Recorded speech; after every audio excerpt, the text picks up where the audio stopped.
सुनने और देखने वाले अजीज़ों, दोस्तों, साथियों,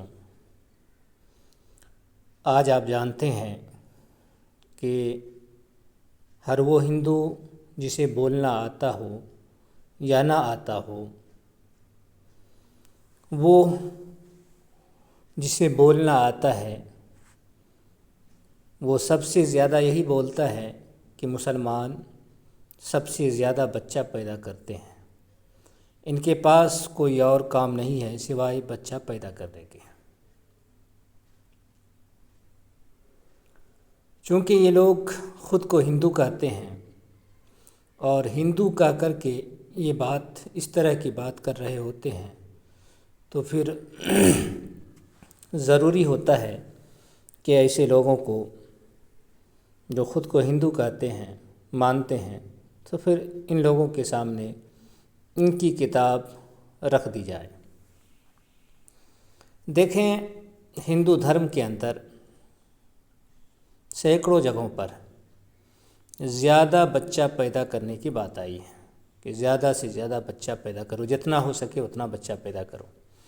यही कारण है कि कई किताबों के अंदर, बल्कि मेरी एक वीडियो आई थी इससे पहले वाली, आप देखें, उसमें तो ये बात आई है कि एक लड़की की शादी माहवारी आने से पहले पहले हो जानी चाहिए।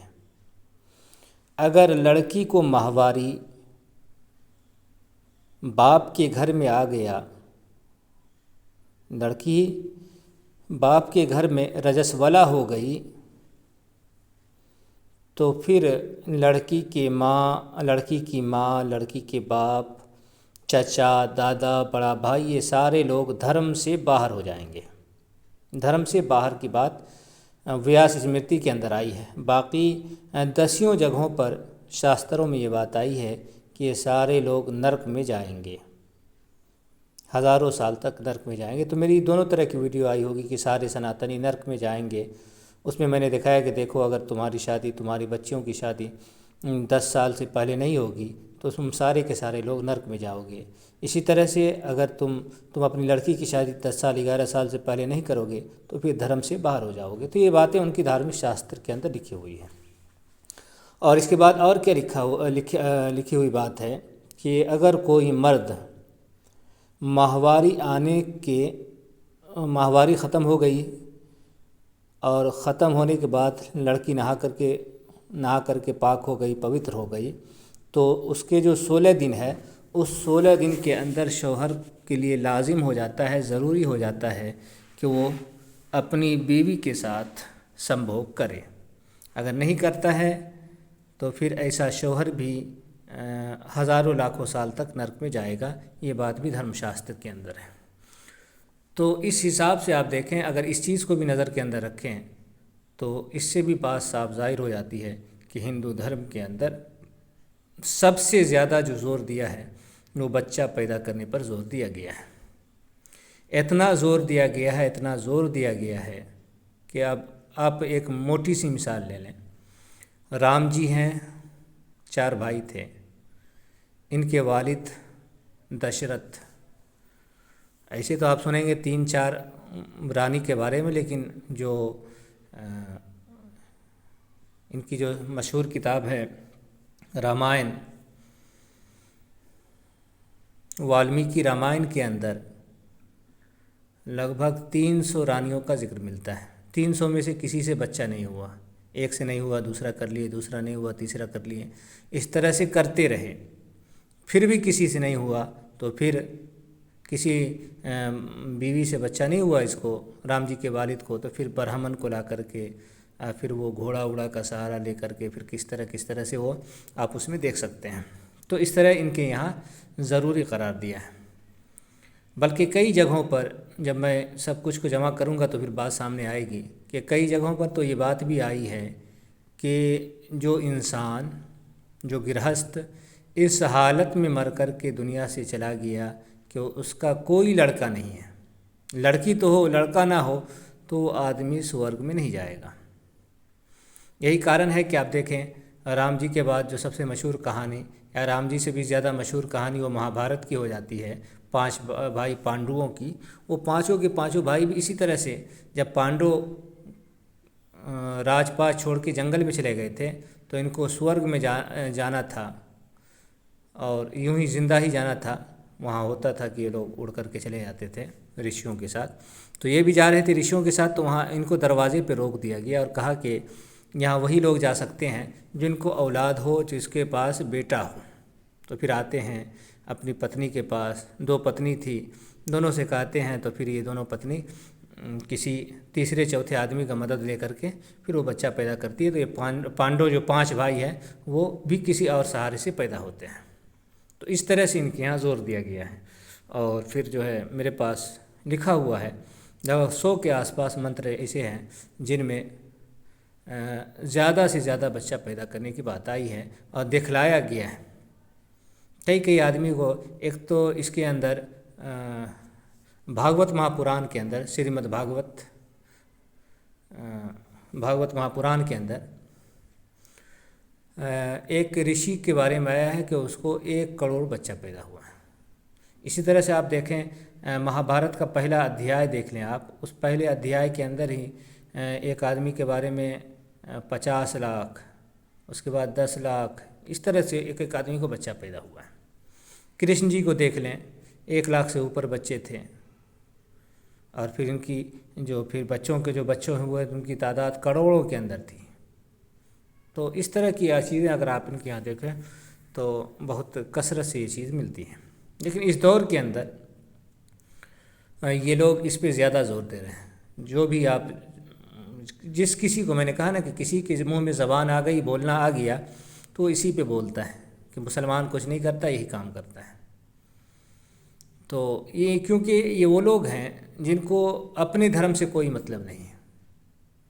इन सच पूछा जाए तो इनके दिल के अंदर सिर्फ मुसलमानों से नफ़रत भर दी गई है और कुछ भी नहीं है। ये लोग को अपने धर्म से कुछ लेना देना नहीं है। किसी भी सनातनी से आप बात कर लें, अगर आपके पास सनातन धर्म का ज्ञान है, जानकारी है, किसी भी सनातनी से बात कर लें किसी भी मसले पर और कह दे कि ऐसा नहीं है, आप खोल के दिखा दे, तो ये कहेंगे भाई हम मानते नहीं हैं, हम इसको नहीं मानते, ये गलत लिखा है, ये है। तो अपनी धार्मिक पुस्तकों पर, अपने भगवानों पर ये लोग टिप्पणी करने और बकवास करने से नहीं रुकते हैं, जो मन में आता है बोलते हैं। तो ये है सनातन धर्म का असल चेहरा। तो खैर बात लंबी हो गई, लेकिन बात जितनी भी आपके सामने आई वो बहुत उम्दा और बहुत ही कीमती बात थी। ये जो आपके सामने खुला हुआ है ये ऋग्वेद है, ये ऊपर से ऋग्वेद है। और ऋग्वेद का ये जो है 10वां मंडल का कितना 85 सूक्त है। ये 85 सूक्त शादी के मुतालिक, जो शादी इनके यहाँ होती है तो उसमें जो ब्राह्मण आकर के मंत्र पढ़ते हैं, जो रस्म शादी में जहाँ कहीं रस्म होता है और उस रस्म के अंदर जो मंत्र पढ़े जाते हैं, तो उन मंत्रों में से एक मंत्र ये शादी का मंत्र है। शादी के अंदर ये मंत्र पढ़े जाते हैं, लेकिन ये मंत्र मुझको समझ में नहीं आया है कि ये क्या है।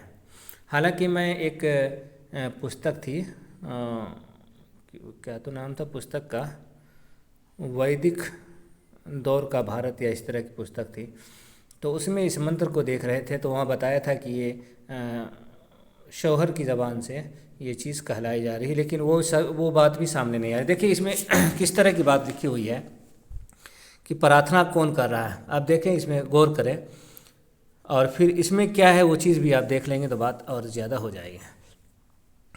हे अभिलाषक, हे अभिलाषा पूरक, यानी ख्वाहिश पूरी करने वाला इंद्र, तुम इस वधू को शोभन पुत्रों वाली एवं सौभाग्यशालिनी बनाओ। तो अब ये कोई इंद्र से कह रहा है। कौन कह रहा है? तो उस पुस्तक के अंदर है कि पति इंद्र से प्रार्थना कर रहा है कि तुम इस औरत को, इस दुल्हन को शोभन पुत्रों वाली, खूबसूरत लड़कों वाली, पुत्र का लफ्ज़ है, पुत्री नहीं है, इस पर भी ध्यान देना है, पुत्रों वाली एवं बेहतरीन किस्मत वाली बनाओ।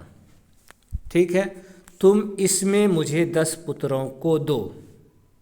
ये भी ठीक है। इससे पता चल रहा है कि शौहरी कह रहा है कि तुम इसमें मुझे 10 पुत्रों को दो, 10 लड़कों को दो, एवं मेरे पति को 11वां करो। अब ये शौहर कह रहा है तो फिर शौहर का पति कौन होगा, या पत्नी छूट तो नहीं गया है।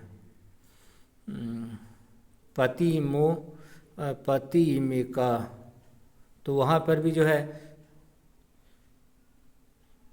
ऊपर जो देखे वो मंत्र जो इसमें है, कौन सा मंत्र है, 45, वो जो संस्कृत में उसी में भी लिखा है कि पति मिकादशन, तो पति का शब्द है। तो ये तो मंत्र समझ में नहीं आ रहा है, या फिर अलग अलग हिस्सा है, क्या है नहीं है, तो इसको रहने दे। खैर, लेकिन इसमें जो चीज़ ध्यान देने की है उसमें 2 चीज़ें ध्यान देने की है। एक तो है कि शादी के अंदर जो रस्म अदा हो रहे हैं शादी के आसपास, उसमें भगवान से, इंद्र से ये प्रार्थना हो रही है, ये दुआ हो रही है कि इंद्र इस लड़की को, इस दुल्हन को 10 औलाद दे। ये ऋग्वेद के मंत्र हैं और ये पढ़े जाते हैं।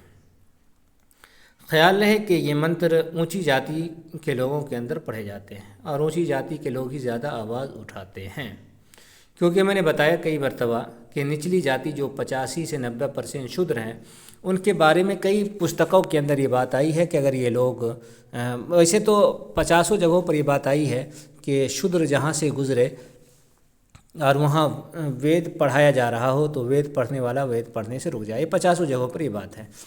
लेकिन 2 जगहों पर, एक तो है आपको गौतम धर्मसूत्र के अंदर, एक है ब्रह्मसूत्र, इसी तरह की किताब है, उसके अंदर ये है कि कोई शूद्र वेद को सुन ले तो उसके कान में शीशा पिघला करके डाला जाए, अगर पढ़ ले तो ज़बान काट दी जाए, अगर याद कर ले तो उसके जिस्म के 2 टुकड़े कर दिए जाए।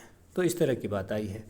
तो इससे ये पता चला कि क्योंकि ये वेद के मंत्र हैं, अगर ये मंत्र जो हम आपके सामने पढ़ रहे हैं, आज से अगर 100 साल पहले, 100 साल छोड़े, अंग्रेज़ के दौर से पहले अगर कोई शूद्र पढ़ लिया होता तो उसको जान से मार दिया जाता। तो इतना समझ लें, जो पुस्तक अभी आपके सामने खुली हुई है, इस पुस्तक के बारे में आप इतना समझ लें कि ये पुस्तक अगर आज से 150-200 साल पहले पढ़ी जाती, अगर कोई 85-90% हिंदू पढ़ लेता तो उसको जान से मार दिया जाता। और आज भी ये चूँकि धर्म है और ये लोग सनातन धर्म की बात करते हैं, हिंदू राष्ट्र की बात करते हैं, तो हिंदू राष्ट्र अगर लागू हो गया तो फिर वो चीज़ चली आएगी, हिंदू कानून बनेगा तो फिर उसके अंदर, चूँकि धर्मशास्त्र के अंदर ये बात है, तो फिर ये चीज़ आएगी कि कोई शूद्र अगर धर्मशास्त्र पढ़ता है, कोई शूद्र 85-90% हिंदू अगर वेद को पढ़ता है तो उसकी ज़बान काट दी जाएगी, अगर कोई मंत्र याद है उसको तो फिर उसके जिस्म के 2 टुकड़े कर दिए जाएंगे। तो यहाँ जो 2 चीज़ें थी, एक तो ये है कि मंत्र कौन कह रहा है, क्या कह रहा है, इस पे ध्यान देने वाली चीज़ होगी। फिर हम तलाश करेंगे कि इसमें कौन क्या कह रहा है, क्योंकि शौहर की बात भी समझ में नहीं आ रही है, और तीसरा कोई पंडित कह रहा है, और क्या है नहीं है तो उसमें बाद में हम गौर करेंगे। लेकिन यहाँ देखना क्या है कि जो शादी के अंदर प्रार्थना हो रही है वो 10 पुत्रों की प्रार्थना हो रही है, 10 बेटों की। अब बात यह है कि ये लोग बेटा ही क्यों मांग रहे हैं। चलो ठीक है, 10 है तो बेटा की एक तो बेटी मांग लिए होते, तो बेटियों से भी इसको नफ़रत है, बेटी से भी नफ़रत है और 10 बेटा चाहिए, यानी ज़्यादा बच्चा पैदा करने का आदेश यूँ समझिए कि दिया जा रहा है ऋग्वेद के अंदर कि तुम्हें इस तरह से प्रार्थना करनी है। तो इस तरह की बातें, ढेर सारी बातें आपको धर्मशास्त्र के अंदर मिल जाएंगी, लेकिन हमको दिखाना कि देखो भाई, कम से कम तुम अपने धर्म को तो देख लो, तुम्हारे धर्म में क्या लिखा है। तो इसीलिए हम इतना बोल दिए ना, तो क्या था। खैर, जितनी बात आ गई आप देख सकते हैं, समझ सकते हैं। वैसे तो वेद के अंदर तो दुनिया भर की बदमाशी है, तो अपनी जगह पर है। ठीक है।